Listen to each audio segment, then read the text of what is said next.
வணக்கம். நான் கிராண்ட்மா பேசுகிறேன். எல்லோரும் மறக்காமல் சப்ஸ்கிரைப் பண்ணிடுங்க.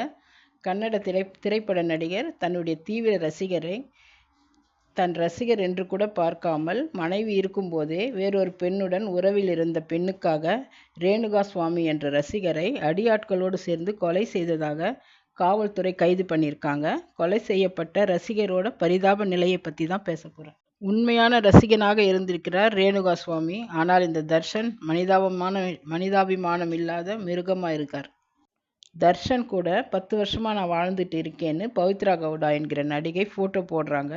அந்த ஃபோட்டோவில் தர்ஷன் இருக்கார், பவித்ரா கவுடா இருக்காங்க. பவித்ரா கவுடாவோட முன்னாள் கணவருக்கு பிறந்த பெண்ணும் இருக்காங்க. இதை பார்த்த தர்ஷனோட மனைவி அவங்களோட ஃபேமிலி ஃபோட்டோவை வெளியிட்டு நாங்கள் தான் உண்மையான ஃபேமிலின்னு சொல்லி இவங்களும் பதிவு பண்ணுறாங்க.